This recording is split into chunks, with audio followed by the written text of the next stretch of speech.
Two questions. 1. Is methane a climate monster? 2. Are you a member of Friends of Science Society? If you are a member of Friends of Science Society, you would have received our Cli-Sci newsletter that rounds up new climate science insights. And you'd know there's a new study showing that methane is not a climate monster. In Livestock, Methane and Climate, Alexander et al. Explain that. Their findings? Methane emissions by livestock have a negligible effect on Earth's temperature. For example, killing all of the approximately 1.6 billion cattle on Earth in the year 2025, when this paper was written, would only reduce atmospheric methane concentrations enough to a temperature reduction of 0.04 of a degree Celsius. Killing all 1.3 billion sheep would lead to a temperature reduction of 0.04 of a degree Celsius. New Zealand's pledge to reduce methane emissions of their livestock by 14 to 24% from those in the year 2017 would change the temperature by a reduction of 5 millionths of a degree Celsius to 8 millionths of a degree Celsius, far too small to measure. These are maximum temperature savings where methane emissions from domestic livestock are not replaced by other sources, such as wild ruminants and termites, during the inevitable rewilding of managed grasslands and rangelands. Yet, the Canadian government claims that methane emissions are a planet-killing gas. There are new stringent methane regulations on gas producers that industry says will cost more than $15 billion. Those costs are passed on to you.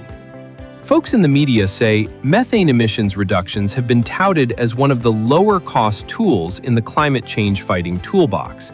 But the cost of meeting Canada's existing draft methane targets has been pegged at $15.4 billion between 2027 and 2040. I don't see that as cheap. That's a lot of money. To put that in perspective, that's about $3,000 per tonne. Canadian Gas Association says natural gas heats millions of homes in Canada and is the workhorse behind industrial processes and important product streams. While Environment and Climate Change Canada estimates compliance costs at $48 per tonne, the Canadian Gas Association member field testing and real-world data indicate an average cost of $3,000 per tonne. Meanwhile, government-funded media amplify the climate hysteria about methane. But isn't that what government-funded media is for?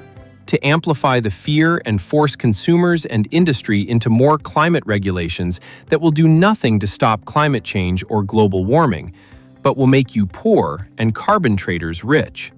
Mainstream media is not reporting on the up-to-date climate science that Friends of Science Society members receive in short summaries in our newsletters on climate science, with Cli-Sci and global climate policy issues, with extracts. Most of Canada's methane emissions come from Mother Nature's many peat bogs, fens, and swamps across Canada.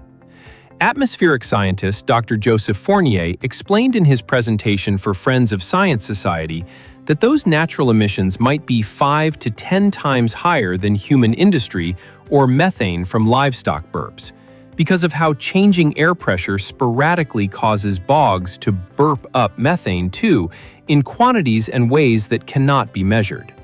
Canada's GHG emissions represent only 1.5% of global emissions. Net zero methane emissions targets are all pain for no gain.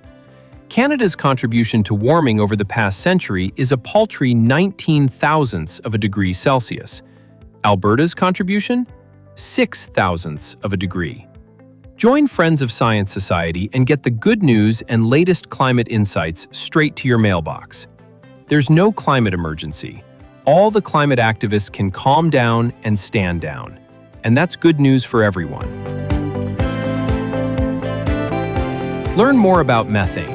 Read our report, Gaslighting Alberta, and watch Dr. Joseph Fournier's presentation, Food Prices, Farming, and Net Zero Ideology.